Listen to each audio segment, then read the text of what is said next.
armed and dangerous, and I don't see any reason why I will tell my policemen to Yes. give them a chance to kill you. No, I will never do that. No, I'm sorry sir to push this a little bit further, pero di ba kapag once na naaresto ng isang suspect, nilagyan na siya ng posas, di ba wala ng ano yon, armas? Ibang usapan yun. Ibang usapan yun. So that's Arrest what na yun. I'm asking, sir. Oh, bakit patayin ba natin yung nakapusas na? Hindi naman natin Sir, kasi pinapatay. normally yun po yung nanlalaban allegedly sa mga kwento. Parang kumbaga, dahil kahit na papunta na sa... sorry sir, I'm just asking the questions of Naiintindihan kita. I'm not Naiintindihan kita. I don't want hindi naman po sa nagnenega ako sa inyo, but I'm just Mag-smile ka lang, parang masaya ako. sir, smile din kayo sir. Okay lang Sir, ako. yun lang po ang kumbaga katanungan sa isip ng ilang mga mamamayan, and I would just like to voice out that question and hear your reaction as well, sir. Marami na tayong pulis na mamatay. Marami tayong pulis ngayon na agaw buhay, 50-50, nasa mga ospital pa.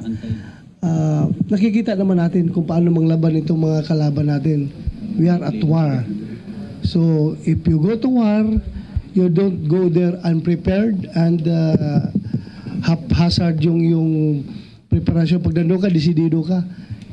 Pag isang pulis pumasok sa raid ng drugs, you must be ready to kill or be killed. Ganun yun. Ready ka, both instances. Pwede kang mamatay o pwede kang pumatay. Ganun lang yun. Hindi ka, walang in between yan na either or. Na pwede akong pagbigyan ko ito, magpabaril muna ako. Kailangan talaga, desidido ka. At saka yun naman sa yung sabi mong isa, Camera, kamera? sir, camera. Kamera? Hindi nga hirap nga tayo bumili ng bala at baril para sa tao natin. Kamera pa iniisip nyo. Unahin muna namin yung basic na pangangailangan ng tauhan namin to defend themselves, not to defend the other party. Yun ang iniisip namin ngayon. Kung yung pera na ibibili namin sa mga body camera na yan, ibili ko na lang ng mga bala at baril para i-armasan ko yung mga tao ko. Less priority ko yung last priority ko yung pag-satisfy ng mga critics na yan. Hindi ko sila i-satisfy para lang magkalma. Bahala sila. Sige, thank Next you. question from Franz Noguera, and the last question will come from Henry Atwalan of DZMM.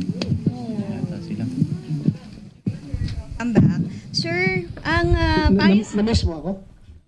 Lahat naman kami, syempre, sir. Ayun. Sir, ang sabi ni Senator Lacson, yung mga a-attend daw sa Senate hearing should keep their cool. Kasi pag nag-panic, mag-keep daw po.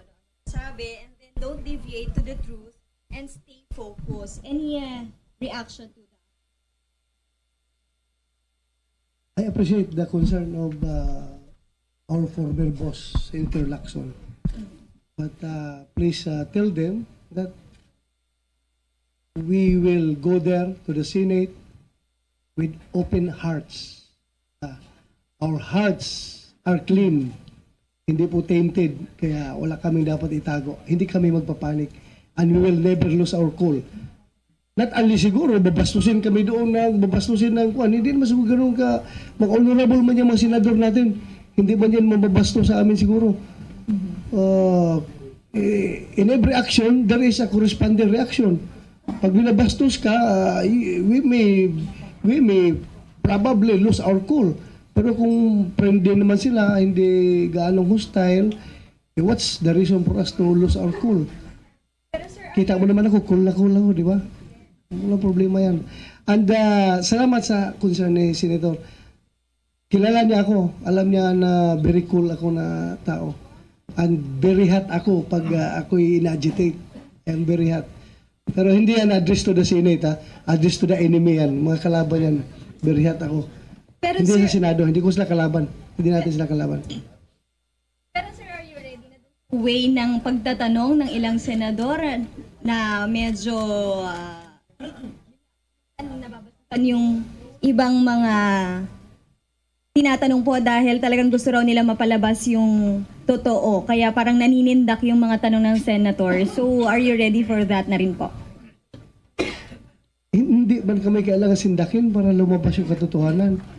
Yung pagpunta lang namin doon sa Senado is a sign that we are true to our words, we are true to our deeds. Wala kami itatago. Kung anong gusto nilang malaman, ibigay namin. Ibigay namin. Pero hindi naman namin ibibigay yung hindi totoo. Alam nga naman, sabihin nila na sinalbis ba nyo yan? Hindi naman namin sinalbis. Bakit sabihin, aminin namin na sinalbis namin? Di ba? Hindi man yan totoo. Ganun lang yun. Huwag sila mag-alala. Ilalabas namin lahat. Lahat ng kailangan nilang data, ibibigay namin. Lahat ng gusto nilang malaman, sasabihin namin. Last question from Henry Atuelan. Follow-up. Sir, do you share the same fear po? Kasi ang sabi ni Senator Lacson, baka mawala yung momentum because of the investigation. No. No. Kahit na anong investigasyon dyan magdating sa that will come our way, we are determined to finish this off in 6 months. We are determined to finish this off. I don't care kung anong mga investigation darating dyan. I will continue to motivate my men to exploit the momentum. The momentum is on our side. Yeah, we don't have to slow down. Continue. Continue the fight. Henry Atuelan. And last will be from Leia of UNTV. Sir, kahapon, binabanggit ni Senator Lacson na gumawa kayo ng hakbang against the vigilante group. Meron na po ba tayong hakbang against the vigilantes? Meron po, meron. At magugulat talaga. Hindi sa vigilante ito ba? Yung itong alleged vigilante killing, but it turned out pala, ito ay syndicated killing. Yung mga grupo sa droga. Magugulat na lang kayo pag may labas kami na mga data, mga facts about kung sino-sino nagpapatayan. Sir, Later ilalabas namin yan. Inaayos lang po namin. Kasi meron tayong mga scientific evidence leading to that conclusion. Malalaman nyo yan later. Last Hintay question from Leia. Sir, good morning. Sir, are you satisfied with the performance of your regional directors in the campaign against illegal drugs? Tingnan ko muna sila isa-isa. Kung masaya ba ako sa ginagawa nila. Actually, masaya ako. Like for example, yun nga, sabi ngayon ni DCO sa akin, sa records na binabasihan namin, mukhang dissatisfied kami sa performance ng isang PRO. But later pala, nalalaman pala namin na may sarili silang diskarte na hindi namin alam. Not until pumunta ako doon. Like for example, what I discovered sa PRO 13, Caraga. Saan si General Felix? On records, nakikita namin mukhang hindi naman sa records, kundi yung preponderance of feedback from the... Kasi this war is a war of perception. Psychological ito. Kung kailangan i-impose mo talaga yung will mo dito eh. Will upon your enemy. Kaya nangyari ngayon, nakikita namin na from Caraga, ang dami nagtitik. Sir, bakit itong addict itong aming ganito, yung mga opisyalis namin ganito. Sir, talamak pa rin dito. Parang mahina yung pulis mo dito. Hindi masyadong buwabanat, gano'n. Ang daming preponderance ng feedback from the community. Not until pumunta ako nung kahapon, nakita ko yung kanilang ginagawa. And nagbago yung perception ko. Kita ko yung kanila, magpasok mo doon, meron silang scoreboard. At talagang transparent sila. Kung ilan na yung napatay nila, ilan na yung naaresto nila. Oh, malaki. Sa gate ng Pero 13, ang laki. Bisaya pa pagkasabi, napatay, nadakpan, presyo, halaga ng droga na nakumpiska, ilang bahay nakatok. Kuan yun, yung updating yun everyday, nagbabago. Kasi yung mga tao doon sa community, yung mga chismoso, hindi na sa nakikinig kung anong bumba ng mga radyo, bumba ng media. Pupunta nila sila doon sa Piaro, sasakay ng motor. Tapos, kunyari, hinto konti, tapos titingin sa scoreboard ng gate, nakita na, uy, kahapon ganito lang, tapos ngayon ganito na. Okay, gumagalaw yung pulis namin dahil nagbabago yung numbers. Nag-improve every day. So ang ganda, that's a good one, yung best practice ng PRO 13. Oo, sir. And yung kinakapa ko yung tao doon mismo, including the media, they are very happy with what General Felix is doing. Okay, yung public perception nila doon. Sir, follow-up lang po. Dahil nga satisfied kayo, ibig sabihin walang mapapalitan, meron ka pa po bang dagdag na mandate sa kanila? It depends sa yung chairman ng ating kuan, si General Magalong, kung ano makita niya doon na pagkukulang at kailangan palitan, I will subscribe to that kung anong recommendation nila. Dahil yun nga, we are running out of time. Hindi naman talaga lahat ganun kagandang nangyari, but meron pa rin kailangang baguhin. But generally, I am very satisfied. I am very satisfied. Itong kapulisan natin, they are going beyond. They went beyond their mandate. Yung sasabi natin, pati yung rehab, hindi matrabaho ng pulis yan. Pero look at, punta ka sa Pero 12, yung ginagawa ni General Quandol, crime. Meron silang 10 hectares, 15 hectares na yung mga nag-surrender, pinapakuha ng manok, pinapaalaga ng manok, ng goat racing, gano'n. At nakita mo yung maganda yung ginagawa nila doon, ng mga addict doon, tuwan-tuwa nung binisita ko, nag-iiyakan. Dahil, hindi yan masyadong na-exploit ng national media. Ang na-exploit nyo dito is puro patay lang, patay dito, patay doon. Hindi nyo nakikita yung ginagawa ng aming mga commander sa baba na going out, sila mismo nakiusap sa mga may-ari ng lupa. Pahiramin namin itong lupa ninyo, please. Pagawa kami ng ganito, ganun, at para doon sa rehabilitation ng mga bata na nag-surrender sa kanila. Hindi yan na-highlight, but they are doing their job silently. So, sir, sa mga kaharap mo ngayon, walang mapapalitan? Depende nga, titingnan namin, mayroon kami evaluation. Huwag ka masyadong atat-atat. Patanggalin ko talaga yung hindi nagpe-perform. Sabi mo kasi satisfied ka eh. Generally, satisfied ako. But there are others na depende nga sa outcome nitong evaluation na ginagawa nila DCO. Sir, Okay, thank you very much. Sir, last na lang, ano na lang yung mandate mo? Yung mandate mo pa sa kanila, dun sa medyo nakulangan ka ng trabaho. Ayun, sabi ko, kahit na like Pero 13, sabi ko, satisfied ako sa ginagawa nila. But still, ang orders ko sa kanila is double time, triple time your effort. Kasi standards natin is zero tolerance sa drugs. So double time pa kayo, triple time. Gumawa pa kayo, kahit na hating gabi, magtrabaho kayo para matapos natin ito. Yun pa rin. That will end our photo ops with the Chief PNP. We don't like anymore to further delay the activities. Sandali lang, baka may importante lang. Pagbigyan lang natin. Si George po. Sir, good morning. Si Secretary Piñol, he was mentioning about two generals allegedly involved in smuggling in Zamboanga. He named like a superintendent and one SPO4. So, can you tell us, ano na ba yung estado nito, sir, and what's happening there? Estado, the other day lang yung SPO4 na involved sa smuggling, binaril.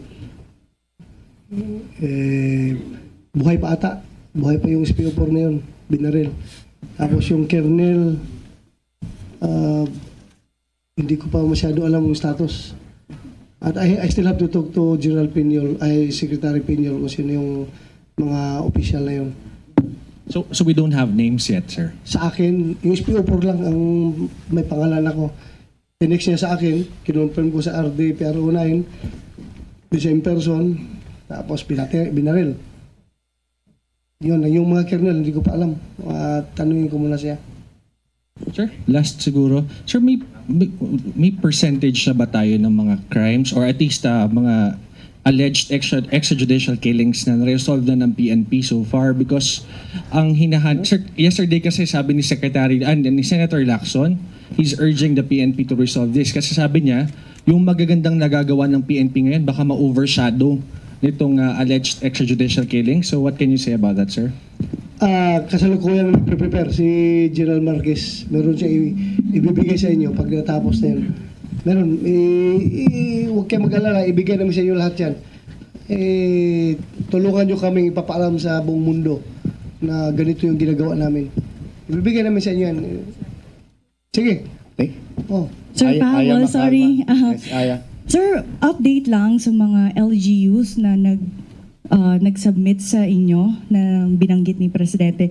Any update doon, sir? Meron na ba tayong nakitaan na probable na pwede silang kasuhan in terms of illegal drugs, sir? Kakarating ko lang, mag-usap pa kami ni Director sa IDG mamaya kung anong nangyari sa investigation nila.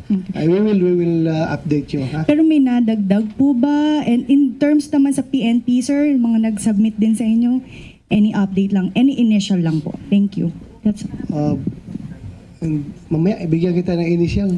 Hindi pa kami nag-usap na. Kapatid Iyas, nandito ba si Iyas? Director Iyas? Mamaya, mag-report pa sila sa akin. Karating ko lang kagabi.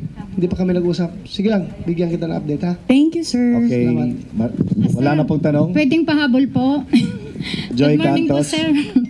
Sir, any comment dun po sa statement ng NPA that they will no longer join the anti-drug campaign, anti-people daw po yung ginagawa ng PNP?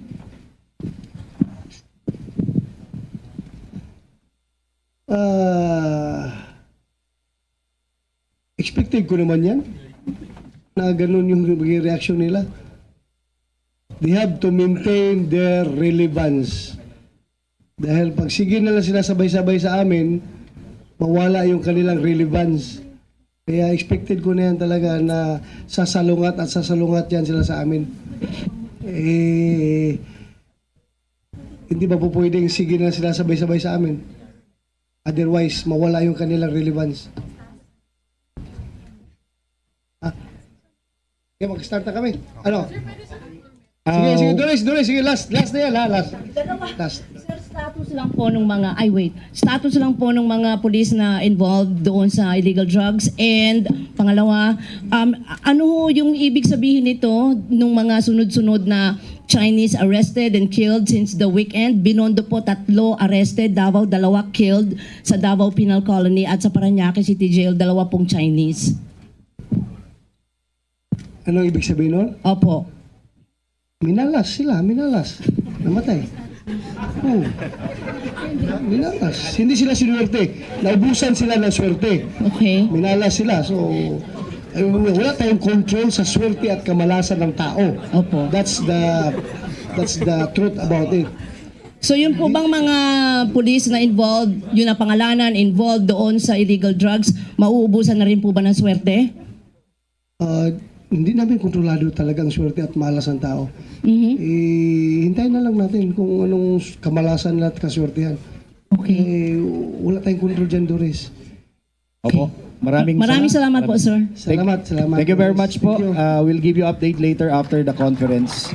Thank you very much to the Chief PNP for allowing the media to come in. Thank you, ha. Thank you. Salamat.